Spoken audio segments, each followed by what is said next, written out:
Bueno, bienvenidos nuevamente a Hackeando la Política, edición electoral. Les saluda Miguel del Castillo.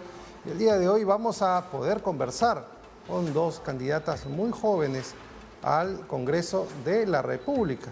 Más adelante van a saber de quién se trata. Pero antes, bueno, vamos a analizar qué está pasando en el país, específicamente esta semana.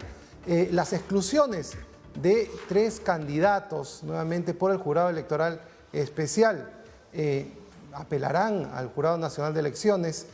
Se trata de Rafael López Aliaga, de Renovación Popular, George Forsyth, de Victoria Nacional, y Ciro Gálvez, de Renacimiento Unido Nacional. Lo que sorprende es que el Jurado Electoral Especial saquen resoluciones que al final sean corregidas o enmendadas por el Jurado Nacional de Elecciones. Lo que debe ser es que sean coherentes, ¿no?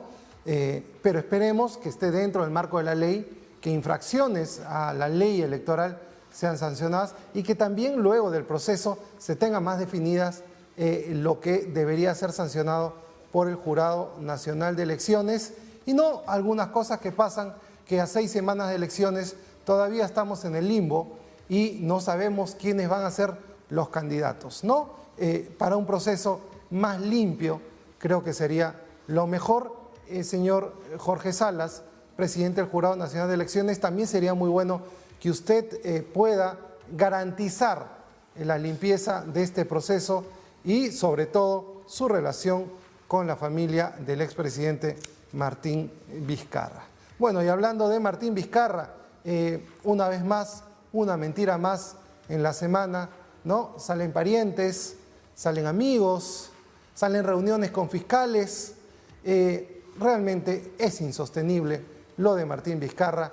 La Subcomisión de Acusaciones Constitucionales aprobó por voto unánime las acusaciones constitucionales contra el expresidente. Además, se vienen acusaciones constitucionales contra las ministras Astete y Macetti. Bueno, además de toda la responsabilidad, y creo que no solo ética, sino también penal, de quienes participaron de este escándalo de las vacunas. Señor Vizcarra, ¿qué mentira está esperando que se devele para aceptar una responsabilidad? Y bueno, y haciendo finalmente un análisis de la coyuntura hasta este momento, vamos a ver algunos cuadros que tenemos sobre la crisis sanitaria y económica que estamos viviendo. Adelante, señor director.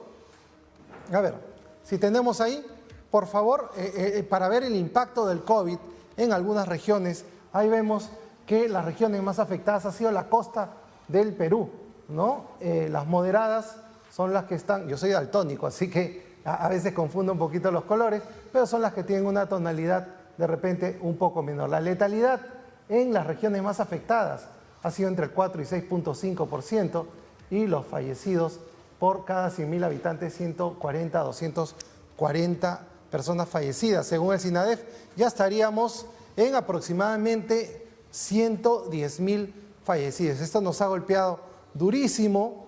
Ya se replantearán, todos somos generales después de la guerra, ¿no? Pero todavía estamos en guerra, no bajar los brazos y sobre todo trabajemos juntos, respetando a los demás, ¿no? Esta es una guerra en la cual tenemos que luchar todos juntos, pero respetando también el distanciamiento social y las medidas sanitarias que se están adoptando. Siguiente cuadro, por favor.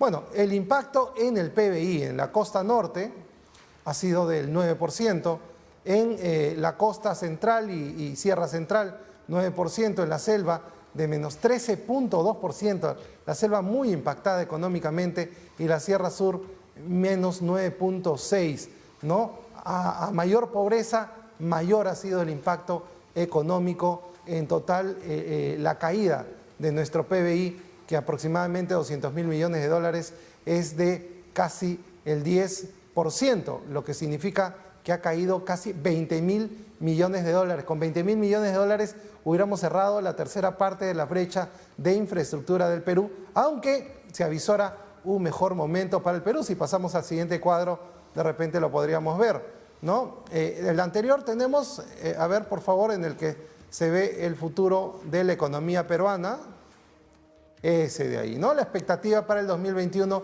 es que podamos crecer hasta el 11%, es decir, podamos recuperar en cierta medida esos 20.000 millones de dólares perdidos durante la pandemia para poder llegar y ser una de las economías que más crezca. Desde acá auguramos a que el gobierno de transición pueda tomar las medidas necesarias, garantice el proceso electoral y sobre todo podamos emprender ese camino de la reactivación económica en la cual estamos buscando para poder llegar, obviamente, a generar más empleo, reactivación económica, recursos y sobre todo que la gente pueda estar mejor. Bueno, como les había contado, el día de hoy vamos a tener una candidata muy joven, además es de la casa, Patti Gamarra, quien ya está con nosotros.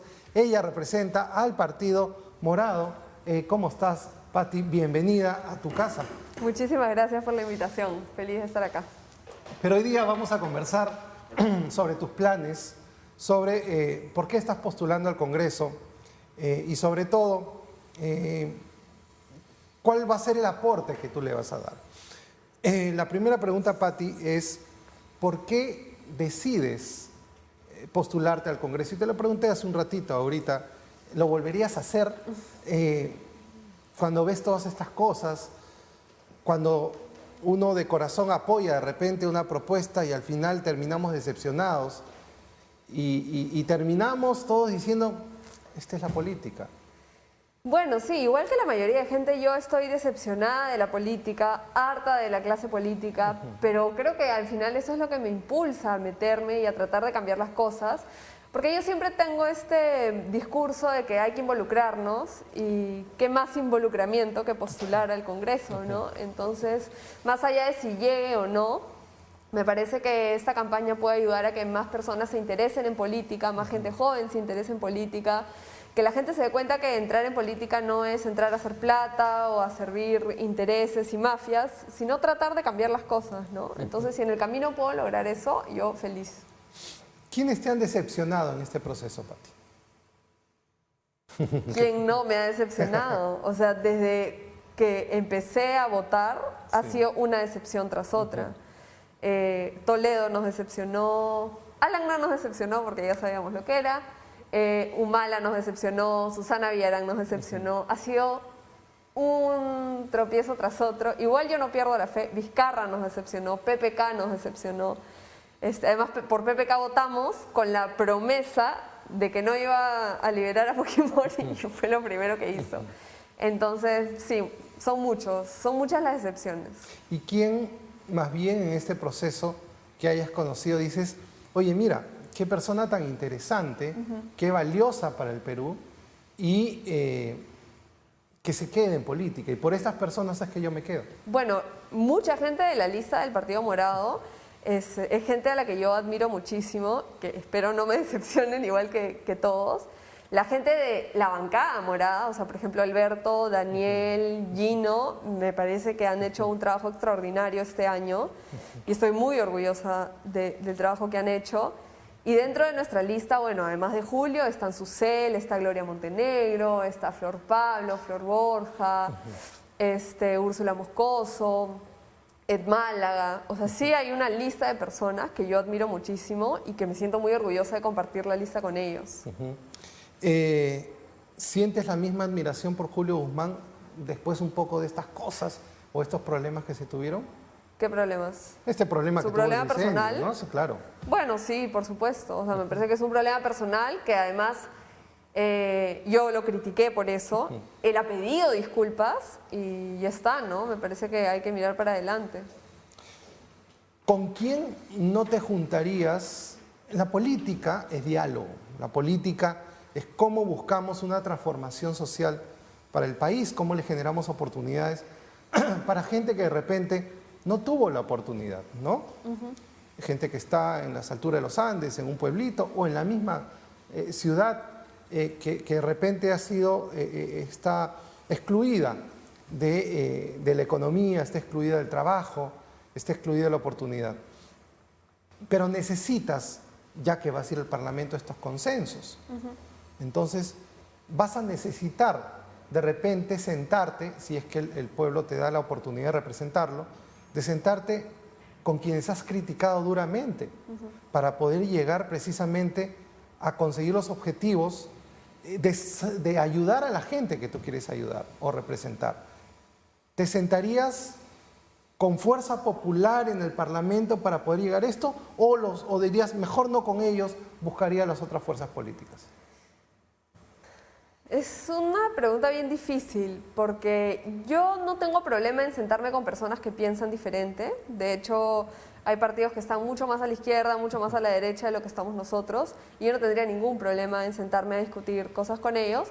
Pero hay partidos que más allá de su posición política, no están yendo a trabajar, no están yendo a hacer las cosas bien, están yendo de nuevo, como lo vimos en el 2016, a hacer berrinche. Y PPK tuvo toda la intención de sentarse con el fujimorismo a conversar y nos dimos cuenta de que el fujimorismo no estaba en ese plan, ¿no? O sea, si se perjudican 100.000 peruanos, a mí qué me importa, y si no gano yo, entonces no gana nadie. Entonces, yo tengo la esperanza en el fondo de mi corazón de que el fujimorismo no llegue en ese plan, pero lo veo un poco complicado, Claro, la ¿no? historia Porque te ha dicho lo contrario. la historia y la gente, ¿no? No es que se ha renovado la lista de Fuerza Popular y está yendo gente absolutamente diferente, está yendo un poco más de lo mismo. ¿Por qué crees que, o sea, a ver, en este proceso del gobierno de PPK, es culpable PPK, es culpable Martín Vizcarra, hay responsabilidad de Francisco Sagasti, hasta le han dado responsabilidad a Julio Guzmán y la gente se ha olvidado de la responsabilidad de Keiko Fujimori? ¿Por qué?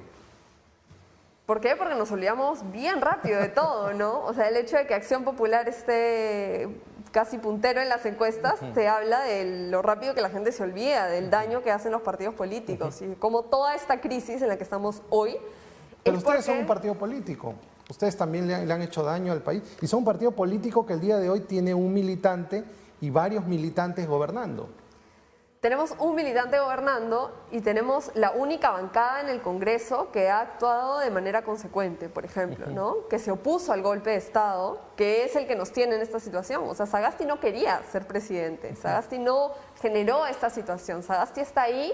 De hecho, ha sido un sacrificio del partido porque hemos perdido un tercio de la plancha, ¿no? Están ahora Julio y Flor solos, pero la situación en la que estamos es el golpe y los partidos golpistas, y como tú dices, Keiko Fujimori desde el 2016 que no pudo aceptar una derrota y que lo único que se dedicó es a obstruir desde el Congreso todo lo que pudo. Lo cual, una vez más, regresando al inicio de esta pregunta, ¿cuánto habrá madurado un partido que desde el 90 hasta el 2020 realmente ha demostrado que cuando tiene el poder es autoritario, ¿no? Es más, estas últimas declaraciones de Keiko Fujimori, mano dura. Y además de querer aparecer, son estrategias de cada uno, yo no puedo criticar las estrategias de cada uno, pero el 70% de gente rechaza que salga con su papá y que le vaya a dar un indulto. O sea, esa es la realidad. Pero bueno, cada quien con sus estrategias, ¿no? Pero no es solo autoritario, porque si hubiera sido un Congreso autoritario trabajando por el país, bueno, se le critica la forma, pero está trabajando. Pero es autoritario, destructivo. Porque lo único que hizo ese Congreso fue destruir y destruir y destruir. Ese ha sido el problema del fujimorismo. Me hablas de coherencia de tu bancada y vemos que Martín Vizcarra nos sacan una mentira por semana y termina dando su conferencia de prensa diciendo, bueno, sí, me reuní con la fiscalía. Bueno, sí, vacuné a mi hermano. Bueno, sí, yo me vacuné. Bueno, sí, yo le pedí al doctor Málaga. Bueno, sí, no estaba dentro de los ensayos. Es bueno ser coherente con gente que te miente tanto. Es como ser coherente, pues, eres la novia fiel y al final, Pati, el tipo era un desgraciado, ¿no? ¿Y qué pasa el desgraciado? ¿Qué sientes? O sea, creo que ahí ha sido también una de las más grandes decepciones de este año, porque cuando estábamos en plena pandemia, yo me acuerdo de haber defendido a Vizcarra, porque a pesar de todos sus errores, me parecía que estaba haciendo lo mejor posible. Entonces, después de defenderlo, y me decían que era una troll pagada por el gobierno, y en realidad no. ¿Tú alguna vez has trabajado para el gobierno? No, jamás. ¿De PPK, de Vizcarra? De ninguno, jamás. Toda mi vida he trabajado en el sector privado. ¿Tú eres el troll general del aire, Pati? No, no.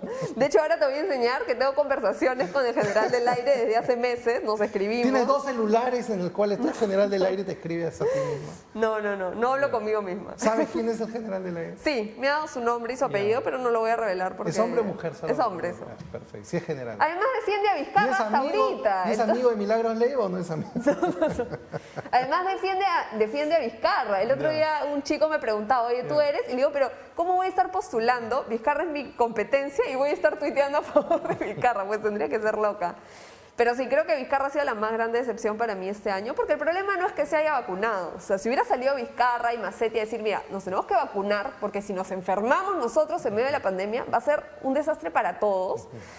A mí me hubiera parecido lógico. El problema ha sido que haya sido en secreto, que haya sido escondidas, que luego hayan dicho que no, que luego se haya descubierto que sí. Entonces, se suman a esta lista de políticos tradicionales que lo único que hacen es mentir, ¿no? ¿Por qué generas tantas pasiones en las redes, Pati? ¿Por qué te califican, te descalifican? Tomaste una posición dura contra los fujimoristas, contra los apristas, contra otras organizaciones, y eso despierta pues que te ataquen, ¿no? O medios de comunicación también, o sea, lo cual uno se pregunta, oye, ¿tan importante soy para las decisiones de este país? ¿Tan importante soy para que lleguen las vacunas más rápido? ¿O tan importante soy para que la economía se reactive y lleguen los bonos a la gente? O sea, ¿por qué Pati Gamarra capta la atención cuando los problemas del país son otros? Eso tendrías que preguntárselo a los... Pero no me atacan medios de comunicación, ¿eh? Me ataca Milagros Leiva, que no sé si se le puede considerar te ha dedicado Pero es Willax, ¿no? Es como el desagüe de la televisión. No sé si se le puede considerar un medio de comunicación, es un medio de desinformación, más bien. Y para mí que me ataquen esos, entre comillas, periodistas o esos medios, para mí es un honor, ¿no? Y los ataques en las redes, bueno, eso ya es normal, ya estás blindada, me imagino. Mi amiga Carla García, un saludo, que le encanta ahí darme. Pero tú también atacas. ¿Tú eres antiaprista, Pati? Yo soy antialanista. Yo creo que el APRA, mira, mi bisabuelo era uno de los fundadores del periódico del APRA. Mi bisabuelo estuvo preso por ser aprista de La Tribuna. Mi abuelo era aprista. Yo conocí a Armando Villanueva. Entonces yo crecí no siendo aprista, pero sí con un cariño hacia el APRA. Pero me parece que el APRA se destruyó en estos últimos años y que del APRA no queda nada, ¿no? ¿Te reconciliarías con el APRA en algún momento? ¿Trabajarías? Con un nuevo APRA me podría reconciliar, pero con el APRA que existe hoy pero lo no veo con bien Carla difícil. García. No con un APRA de Carla García. Lo que pasa es que Carla García me ha difamado. O sea, Carla García ha salido a decir que yo soy el general del aire y que tiene pruebas, lo cual es absolutamente falso. Yo estoy esperando que muestre sus supuestas pruebas. Entonces, con personas que difaman y que sacan un día un video de que van a hacer como decía, política del amor, pero al día siguiente me atacan y atacan a mi papá, y me atacan a mí con mi papá, cuando yo a ella nunca le he dicho nada de su papá. Entonces, ¿cómo te sientas a dialogar con una persona así, no? ¿Cómo vas a hackear la política? O sea, ¿cómo vas a buscar soluciones en el Parlamento a los problemas tan complejos? Tenemos un problema, has visto, tenemos un problema de infraestructura sanitaria que ha quedado reflejado. O sea, las muertes se dan por la carencia sanitaria que tenemos. Uno, ¿no? Problema de Humala, problema de PPK, problema de Vizcarra. No tenemos trabajo, el 70% de la población está en informalidad en este momento, debido a la situación, debido a las cuarentenas. Tercero, tenemos un problema social. Ahora necesitamos sostener socialmente a la gente. ¿Cuál es tu plan para poder darle solución a estos problemas complejos? O sea, en términos de diálogo. En términos de tu gestión como futura parlamentaria. Mira, yo creo que viendo las listas que se están presentando, yo creo que hay muchas personas muy valiosas con las que se va a poder trabajar en el Congreso. Mi esperanza es que sean elegidas. Porque claramente si volvemos a elegir partidos con intereses detrás, o sea, ya no voy a nombrar partidos específicos, pero partidos como los que están ahorita, tú tienes una bancada morada tratando de hacer las cosas bien, presentando proyectos de leyes y además proyectos súper buenos que hay que retomar en el 2021 en julio. pero tienes a una obstrucción irracional adentro. Entonces yo espero, además, como te digo, viendo a los otros candidatos, que sí se va a poder llegar a diálogos, más allá del espectro político al que pertenecen. O sea, yo veo candidatos en Juntos por el Perú, en Avanza País, que son, digamos, los extremos, y veo candidatos valiosos con los que yo sí me podría sentar a llegar a acuerdos y a buscar soluciones, más allá de que nuestra postura sobre cómo resolver el problema sea diferente. ¿Con los de Renovación Popular te sentarías? Hasta ahora no he visto a nadie, no los he investigado mucho, pero de los que he visto me asusta un poco, ¿no? La transfobia, por ejemplo, a mí me parece un tema gravísimo, ¿no? El hecho de que te sientes con una candidata y la llames como si fuera hombre, a mí me parece terrible. A ver, sobre ese punto, ¿no? Esta candidata transgénero todavía no tiene no le han cambiado el nombre en el DNI. Entonces, cuando tiene que hacer efectivamente una denuncia o le van a llamar en el Congreso, ¿qué es lo que se va a respetar? ¿El nombre que la candidata está diciendo o el nombre que tiene el DNI?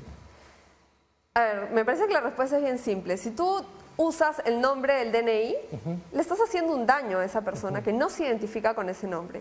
Y si usas el nombre que ella misma se ha consignado, no le haces daño a nadie. Pero para eso es un proceso que se le hace al Estado para que te reconozca la identidad. Mientras ese proceso no esté culminado, tiene el otro nombre, ¿no? Pero ¿cuál es el problema con llamarla como se llama?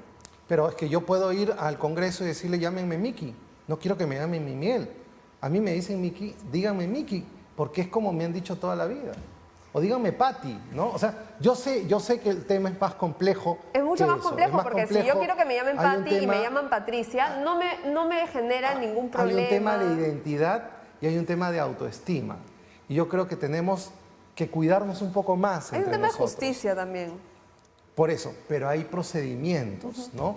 O sea, yo creo que cuando uno emprende estas luchas, porque es una lucha al final por reconocimiento de la identidad, sabes a qué te estás yendo. Entonces, tampoco hay que victimizarse, pero también se visibiliza este tipo de situación, ¿no? Claro, no la victimizo, pero me parece que él tenía una intención totalmente equivocada con lo que hizo, ¿no? O sea, su intención no era respetar el DNI, su intención era molestar. Estamos hablando de Frank Kerkleck de Renovación Popular. ¿Y qué te parece su candidato presidencial? Que a veces tiene palabras un poco duras, ¿no? Ayer daba una declaración miserable. Fuera un poco del contexto de lo que es políticamente correcto. Y tú has pedido en el Twitter que nunca más salga en ningún medio, ya que nadie... No, yo no he dicho eso, yo no he dicho eso. Que no le den pantalla, que no le den pantalla. No he dicho eso. Lo que pasa es que hay candidatos, para hablar en general, que saben que la única manera en que les den pantalla y los mencionen es hablando tonterías, ¿no? Y lo saben. Y eso es lo que hacen. Y es lamentable porque a veces los medios se prestan un poco a eso. O sea, yo puedo debatir con una candidata durante una hora y me equivoco en algo y eso es lo que los medios van a rebotar y rebotar. Y al final eso no suma, ¿no es cierto? ¿Y qué harías con un presidente de la República como Rafael López Aliaga y tú de congresista? Y tienen que trabajar juntos. Y te dice, bueno, Pati, ¿sabes qué? Esto no, que eres oposición, tratas de ser oposición constructiva. ¿Qué podrías hacer en un caso así? Yo he dicho desde el comienzo que con quien gane, con quien sea que gane, yo voy a hacer una oposición responsable y voy a tratar de llegar a la mayor cantidad de acuerdos. Si serán pocos, porque es un candidato con el que coincido casi nada, serán pocos, pero trataré de que sea lo más que se pueda, ¿no? O sea, lo que no podemos permitirnos es hundir el barco porque no nos gusta el capitán, porque todos estamos subidos en el mismo barco al final. Y uno se mete en política, en teoría, porque le interesa el país y le interesa que al país le vaya lo mejor posible. Y para que le vaya bien, uno tiene que tender puentes con quien esté en el poder. Pati, y fuera del Twitter en el cual eres bastante activa, a veces se puede pensar, oye, qué brava que es esta chica, ¿no? Tú no eres así, yo te he tratado, y eres una persona bastante cordial, bastante amable, no conflictiva, bien de conversar, no de meterte en el enfrentamiento. Eres Mr. Jekyll, cuéntame, ¿eres el Dr. Jekyll y Mr. Hyde? ¿Tienes doble personalidad? No, para nada. En realidad, con la derecha, con la izquierda. En realidad, en mi vida soy igual. O sea, en mi casa, con mi hermano el otro día, por ejemplo, nos mechábamos horrible por si se le pone impuesto, no se le pone impuesto. Pero normalmente con la gente con la que hablo no es gente que me ataca, ni que me insulta, ni que quiere negar derechos a la gente. Entonces, No, pero tú se puede tener una enfocas algunos conversación mensajes cordial. ahí bien dirigidos. O sea, nadie te dice nada y yo veo, ¡pum! Mandas el misil. A las 7 de la mañana, todavía te levantas temprano. Sí, me levanto Te temprano. levantas temprano y de repente veo ahí el misil de Pati Gamarra y digo, bueno, de repente no ha desayunado, ¿no? Ah, No, sí desayuno, todo lo está bien, bueno, de repente el misil sale antes del desayuno y por ahí ya después más tranquilito va saliendo cosas. Qué bueno es que gente joven se involucre en política. La política no es fea, la política es la capacidad de cambiarle la vida a la gente. El problema es que hay gente que se quiere cambiar la vida a sí mismo, ¿no? Y se meten ahí para ver cómo solucionan su problema. Exactamente. Yo le tengo un cariño muy especial a tus padres, Pati, quiero decírtelo públicamente, al margen de las cuestiones políticas. Yo creo que las ideologías deben servir para tener coherencia, convicción y debe ponerse de acuerdo, no para distanciarnos. Y la política nunca debe distanciar a la gente, porque esa no es política, eso es extremismo hacia una idea. Y cuando tú tienes extremismo hacia una idea, te vas a quedar solo. Y he visto mucha gente que se queda solo. Y para construir necesitas gente, necesitas mucho apoyo, necesitas un equipo. Yo te quiero desear muchos éxitos en esta campaña. Ojalá que ganes. Muchas gracias. Ojalá que estés. No voy a votar por el Partido Morado, pero he visto gente muy valiosa. He visto al doctor Málaga Bueno, el cual me parece una persona brillante. Así es. La vez pasada entrevisté a Jorge Iribarren, el cual me parece un aporte buenísimo. Estás tú y hay mucha gente que, como tú dices, ojalá que estén. Ojalá que estén porque es gente que ha sido coherente y que aportaría al país. Yo te quiero dejar un minuto para que le puedas hablar ahí a la cámara y puedas pedir el voto para el número 25 del Partido Morado. Perfecto, muchísimas gracias. Mi nombre es Patricia Gamarra, voy con el número 25 del Partido Morado, pero antes de pedirles que voten por mí, les voy a pedir que voten por el partido, que marquen las 3 M's, porque el país no puede esperar otros 5 años de obstrucción, de planes improvisados. El Partido Morado es un partido que se ha construido durante años y que tiene no solo a Julio Guzmán, sino que tiene muchos liderazgos importantes como Flor Pablo, como Susel Paredes, como Gabriela Salvador. Y somos un equipo, vamos a trabajar como un equipo, que es lo que se necesita hacer en el Congreso. Muchas gracias. Muchas gracias a ti. Pati, si hubiera sido con la historia hubiera sido otra. Bueno, gracias Pati Gamarra. Vámonos a un corte comercial y ya regresamos con más aquí en Hackeando la Política, edición electoral.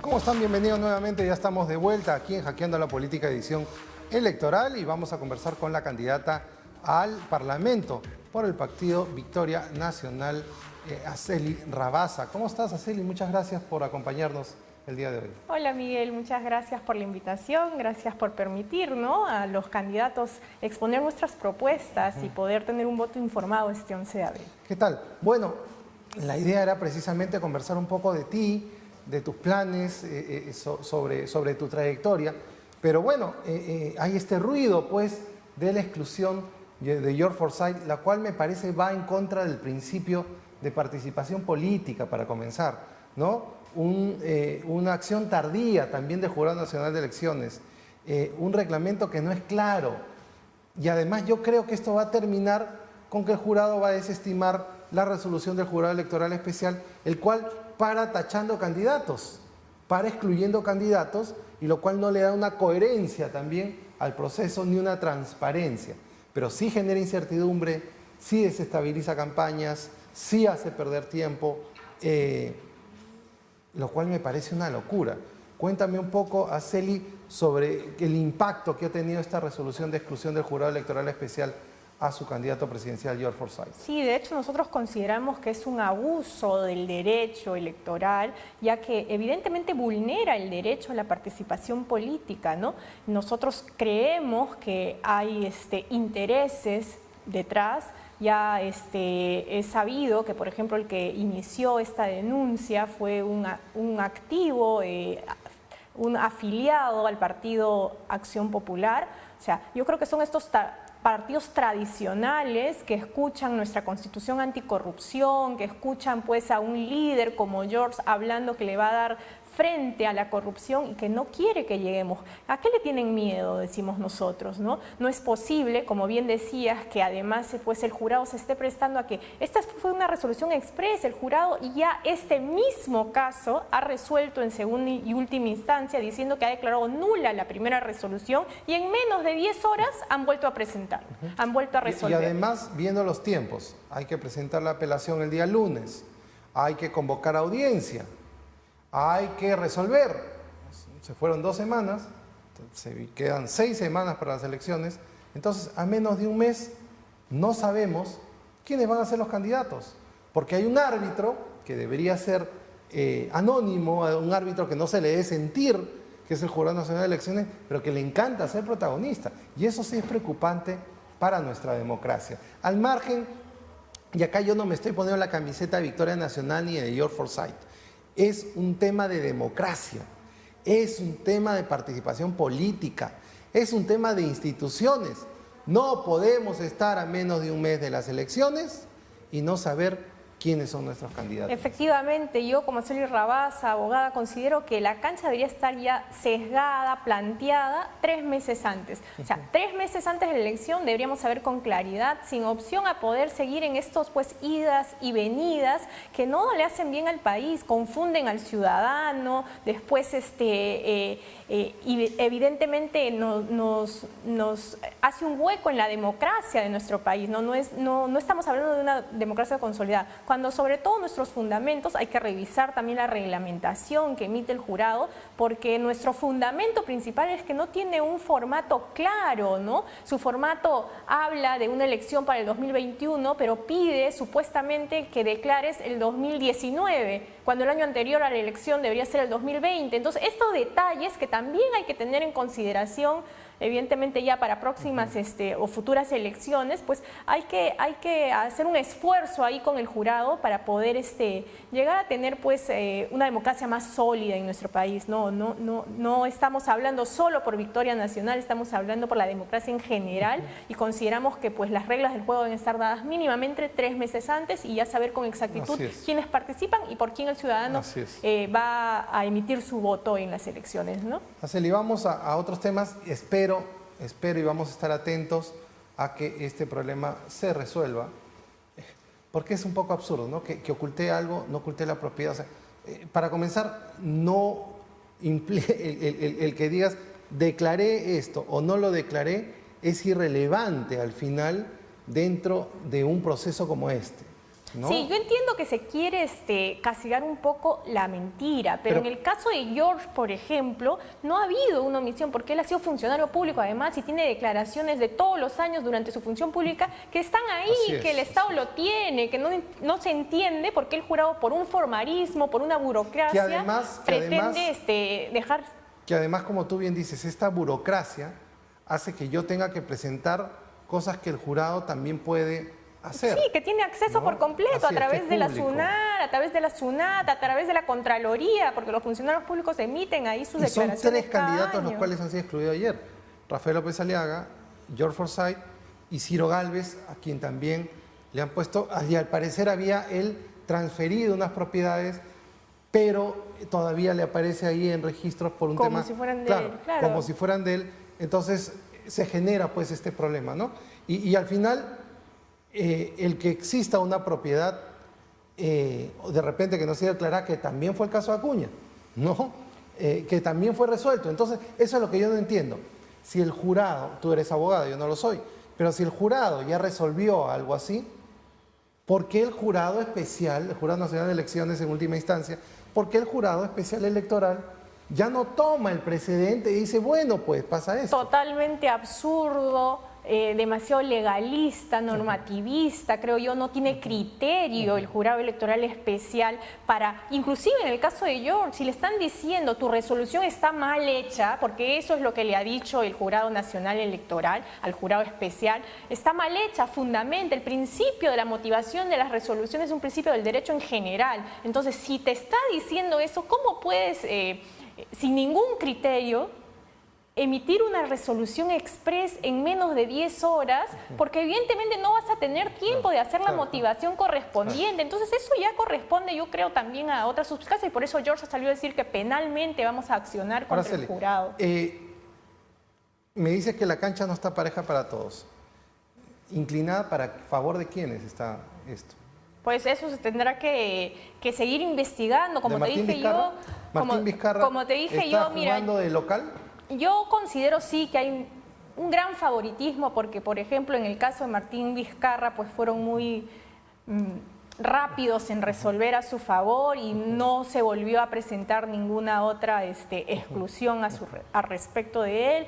Considero además que con todo lo que ha salido de los amiguismos con fiscales y demás, pues este personaje tiene unos tentáculos por todos lados y tememos en realidad de que esté inmerso, ¿no?, en este tipo de accionar. Pero consideramos que también pues, hay otros partidos tradicionales, como te mencioné, Acción Popular, a través de este personaje que ha presentado la denuncia, que también le interesa, pues, ¿no? Claro. A río revuelto, ganancia de pescadores, sí, listo, vamos a tumbarlo. George Forsyth todavía está liderando las encuestas. Vamos a golpearlo y esto será la estocada. Y seguirá liderándoles porque la voluntad del pueblo tiene que prevalecer. No podemos dejar pues que mellen nuestra participación política, nuestro derecho a la participación, pero sobre todo que no podemos dejar que los electores decidan este 11 de abril quién va a ser el nuevo presidente. Ok.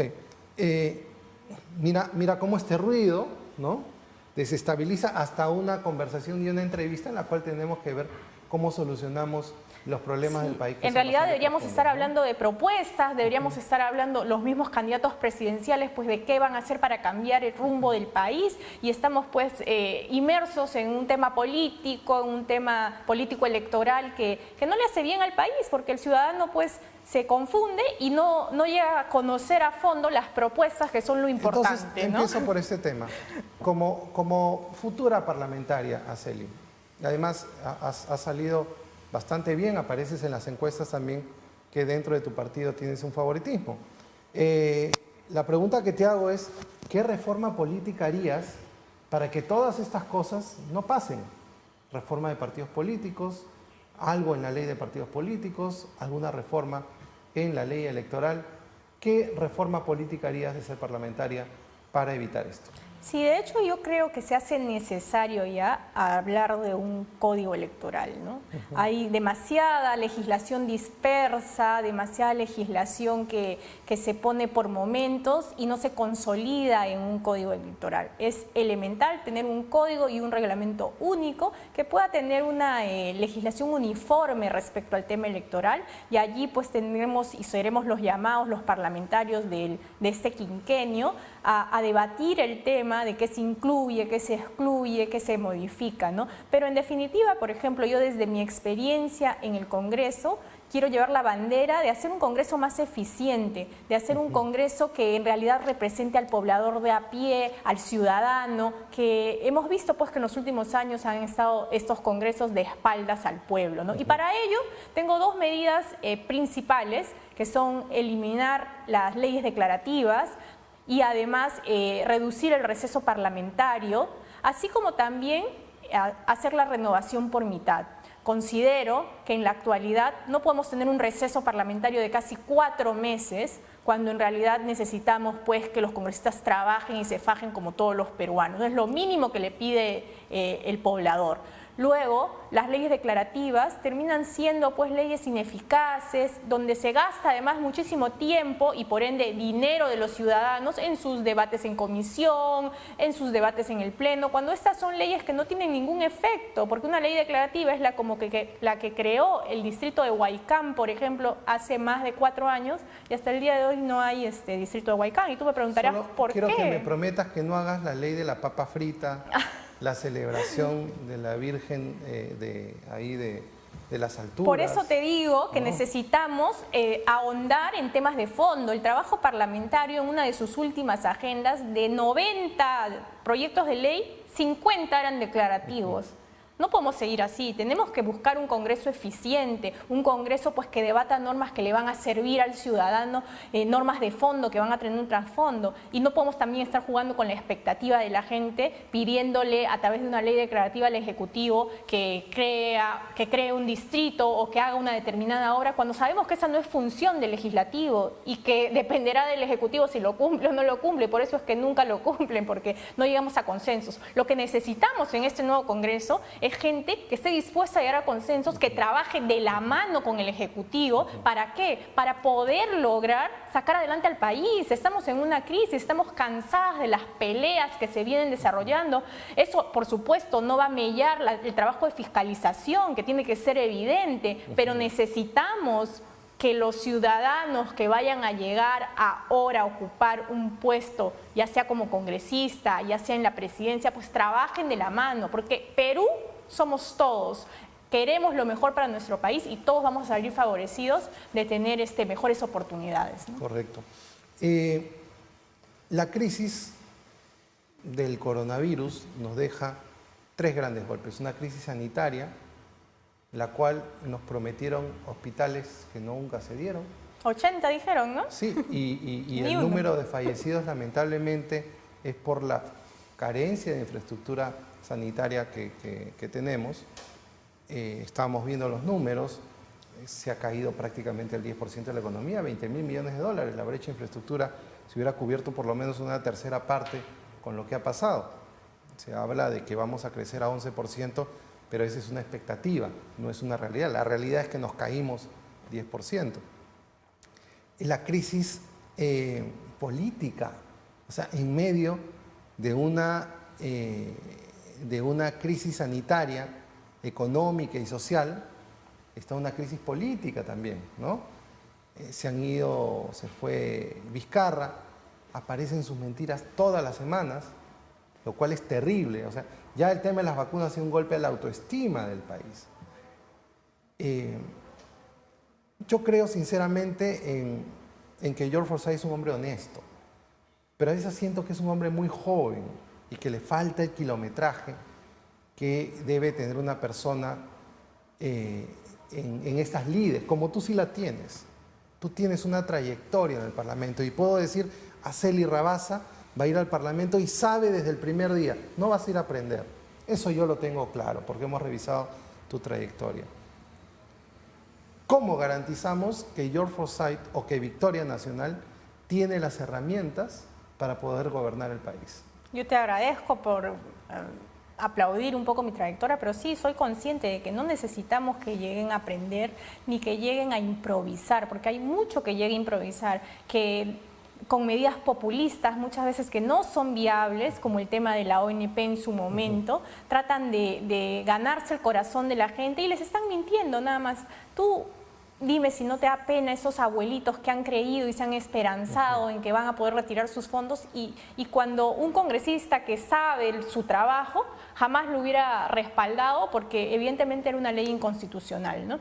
Sin embargo, respecto a tu pregunta de George, hay algo que no están viendo. De todos los candidatos, George es el único que sabe cómo hacer veredas, pistas, obras, porque ha tenido el mayor contacto con la población a través de un gobierno local, de un gobierno municipal, que es el gobierno más cercano, que es el gobierno más cercano a la gente. Pero no lo terminó precisamente porque él ya también lo ha salido a decir en muchas oportunidades, porque quiere algo mejor inclusive, no solo para su distrito, sino para todo el país. Pero es un proceso.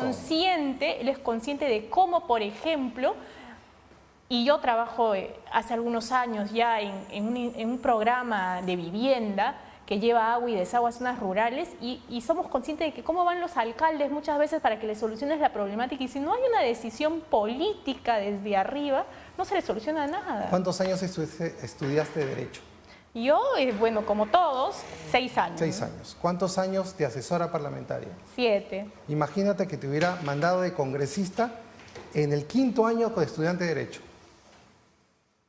Fuerte, ¿no? Sí, pero sin embargo, o sea, no tiene nada que ver aquí la formación con el hecho de la práctica y el desarrollo. George sí tiene una práctica en el gobierno local, que es el gobierno más cercano a la población, que le ha podido solucionar la problemática y además con resultados, porque hay que recordar que él encontró la Victoria como el distrito más temido un poco de nuestra ciudad. Un alcalde valiente. Y lo llevó además a donde se posesiona hoy, con una gamarra mucho más ordenada. Para que no sientas que tengo algo contra ellos. Un alcalde valiente, con fuerza, con liderazgo y honesto. Y con eso ya está por encima de varios. De muchísimo. Y con experiencia además, porque hay muchos que dicen que no tienen experiencia, pero ahí está precisamente su valor agregado, en esa experiencia local. A ver, dime tú. De esta pelea. A ver, dime tú si algún otro candidato puede tener esa experiencia. Esa experiencia que está en la cancha. Nosotros estamos cansados de políticos de escritorio. ¿De qué nos ha servido hace tantos años tener pues hasta luminarias en la presidencia de la República cuando, mira además tú, tiene un gran equipo, está además, Jorge Chávez, obviamente está Celi Rabasa, no gobierna solo. claro, además, claro, una aptitud, además de George, es que sabe escuchar y que además no solo escucha, sino que toma en gran medida las sugerencias y las cosas que le brindan, ¿no? Que no es común, ¿eh? Yo trabajo con muchísimos políticos, pero no es común que te hagan caso, por ejemplo, ¿no? Vamos entonces a lo que te había planteado en hackear la política, es buscar soluciones a problemas complejos. Problema complejo es la crisis sanitaria. ¿Qué harías desde el Parlamento para superar este problema? Desde el Parlamento yo tengo una medida como a Celi Rabasa que sé que la voy a poder cumplir y por eso lo estoy llevando como proyecto para que sea un proyecto inmediato. Acuérdate tú que han liberado fondos de las AFPs el año pasado para algunas circunstancias, ¿no? Si te quedabas sin trabajo, entre ellos también el tema de pacientes que tenían padecimiento de cáncer, o sea, con temas oncológicos. Pero sin embargo se han olvidado del protagonista de esta crisis, que son los pacientes COVID. Yo tengo muchas personas que me han escrito y me han mencionado de que tienen familiares que han salido de UCI, por ejemplo, y están más de 6 meses en terapia.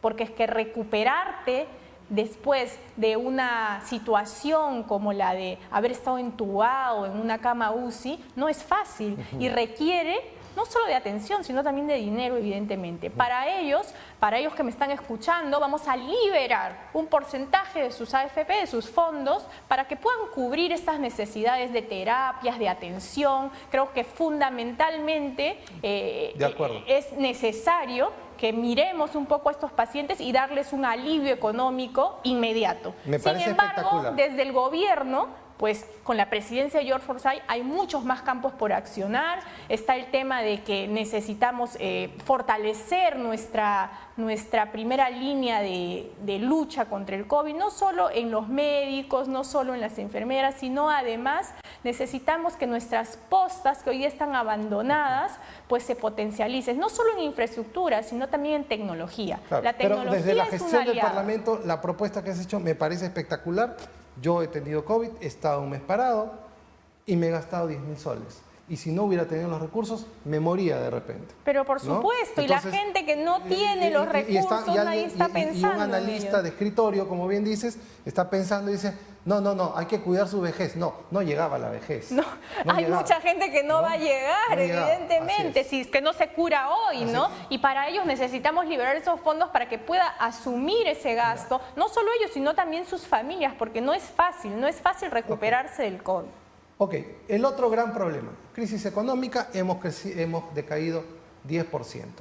¿Qué harías desde el Parlamento para ver una reactivación económica del país? Considero que, por ejemplo, debemos darle facilidad a los informales. Esta crisis ha mirado a través de Reactiva a las medianas, grandes le han dado empresas, billete los al que tiene. los chiquitos Los olvidados y restaurantes. los informales, olvídate, no existen. Cuando en realidad son el 70% de nuestra población. La crisis es oportunidad muchas veces y esto ha sido una muy buena oportunidad para que el Estado voltee a mirar a ellos, les haga un formulario sencillo y les diga, oye, formalízate, te doy un capital semilla a propósito de la crisis y acá en 1, 2, 3 años nuestra brecha de informalidad iba a ser 50%. Además, el sector de pequeña y mediana empresa mueve 80.000 millones de dólares. Imagínate, y da empleo por lo menos a 5 personas por empresa o por emprendimiento. Me parece genial. Ya con esta consigues mi voto. ¿Cómo hackeas, cómo das soluciones a la crisis social? Mucha gente se ha quedado sin empleo, ya no tiene opción de un emprendimiento, no tienen trabajo, no tienen qué comer, no tienen bono, no tienen nada. ¿Qué se puede hacer?